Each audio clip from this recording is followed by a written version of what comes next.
Hey Doug, how are you? Good. How are you? Doing pretty well. Is that I a guess first Packers off, T-shirt? yeah, it is. Yeah, my family's from Wisconsin. I apologize. Yeah, Where in yeah. Wisconsin? They're actually from Green Bay. Yeah, Okay. yeah. So I actually I'm a shareholder too. So I claim I can wear this, at any time. But about your team, kind of getting a lot of new faces, obviously. Kind of getting in the first road trip. I mean, how kind of important is that in a way to kind of maybe even just mesh as a team? Yeah, I think these trips can serve a lot of purposes, and then hopefully some team building and all of that stuff. But the bottom line is, we have two great teams we're going to play, two teams that know how to play. Uh, I've probably overused that word identity since I've been talking to you guys, but they know who they are. They've been together, and they have a great idea of how they need to play to win.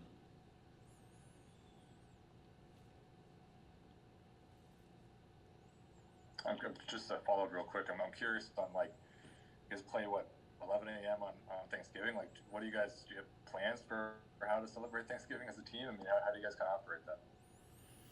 Yeah, that's a good question. I'm gonna have to look at the itinerary. I like I know our routine up to that game, and then after that, I really don't know.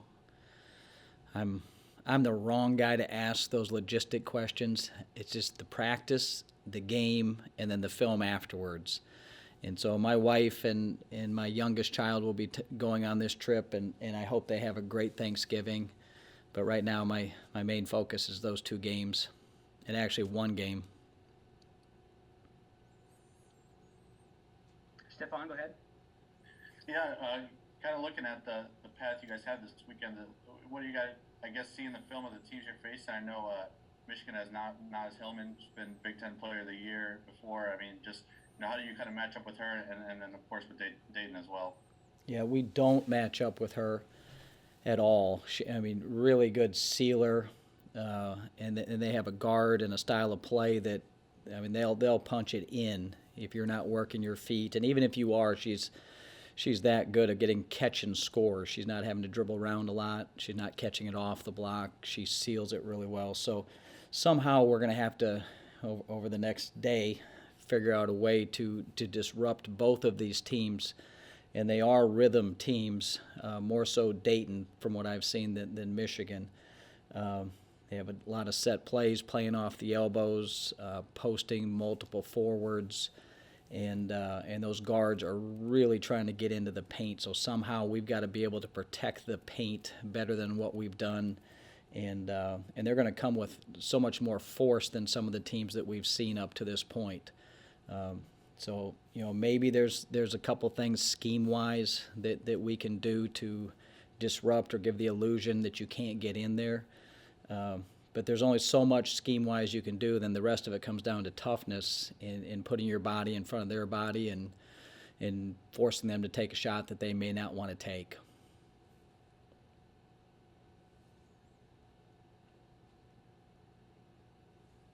Andy, go ahead. I'm curious. Your team is making about what 54% of your free throws this year. Is that something you kind of harp on in practice and kind of try to work on to get that percentage up a little bit? Yeah, we're not proud of that. It's in fact, those are Shaq-like numbers, and that would be almost understandable, like if we were playing with power forwards and big centers, but we're not. We're playing with a lot of smaller guards. I think there's probably just a little bit of anxiety, a little bit of pressure when they're getting up there right now, and I've seen this happen before. Yeah, you can overemphasize it. You can shoot a million free throws in a gym, and nothing replicates being in there in the moment and shooting those free throws. The strokes are fine. It's more of a confidence thing than anything else. And once somebody starts hitting a couple, that usually changes. If we were a poor shooting team, I'd be worried. But I have confidence that number will go up. It's pretty hard. It's so low, it's hard for it to go down, but you never know. Stefan, go ahead. Doug, you talked a lot about when you first took this position, how important it was to kind of build the relationships before you could really even start some of the basketball stuff. I mean, I know it's still been a short amount of time, but do you feel as the season has kind of started, you've been able to start, doing a little bit more of that? I think so, and it's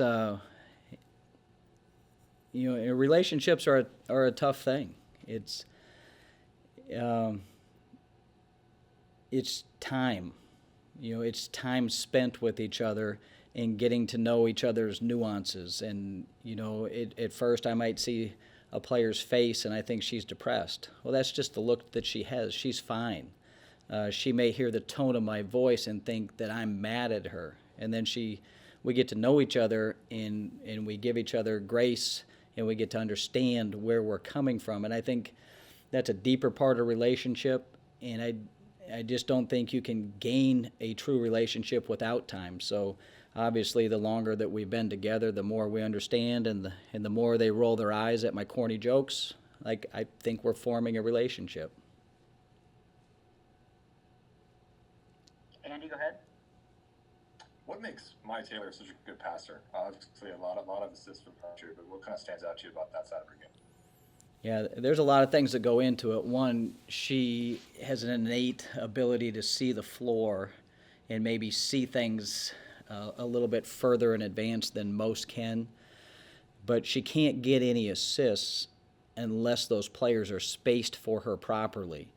So she has a really good understanding of how we want to play and how we want to space. So she could not even see a player and know that player is supposed to be in the weak side corner when she throws one with her left hand, a high skip, which is a high-level play when you're driving baseline. Just about everybody in today's game can throw a baseline drift to the corner, but the special players can hit that next one up, which is a high skip, and very few players can do that, and she can at any point in time, and she doesn't need a wind-up.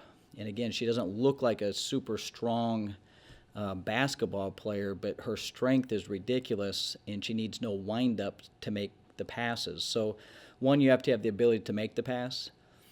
Two, you have to have the decision-making skills to know when and where and how to make it, and she has all of them. And so as long as the rest of the players keep spacing the floor and be where they're supposed to be, they're going to get the ball, which if I'm one of those other players, that gives me incentive to be a better spacer and not mess around because I know that she'll deliver the ball on time and on target.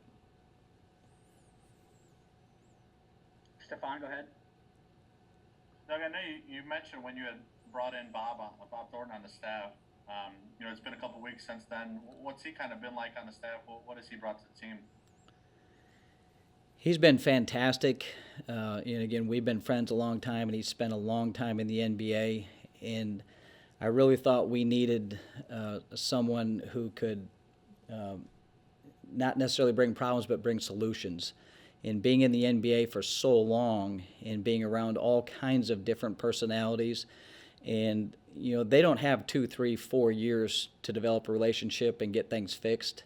So he's had to do stuff like this over and over throughout his career, whether as a teammate or as a coach, having guys come in on 10-day contracts or make it for the year and get traded.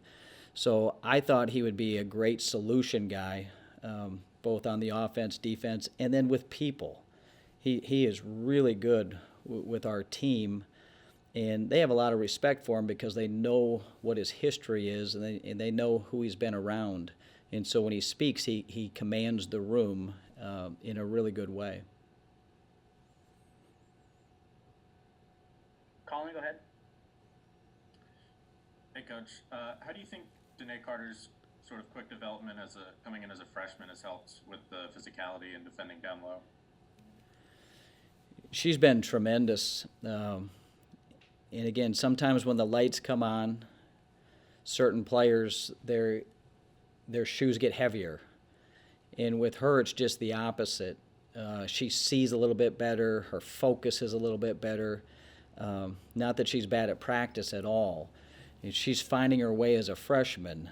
But, while she's acquiring other skills, while she's acquiring, how to play this game at the college level, her work ethic is always off the charts. So defensively, a deflection, taking a charge, rebounding, running down a loose ball, that's never wanes. So when you have something like that in your back pocket, that's your calling card. And now you have room because you can get on the floor because of those things. Now you have room to grow in some other areas. So she has been great for us, exactly what we needed, flexible enough to guard some bigs, and then also athletic enough to guard some of the perimeter players that we faced up to this point.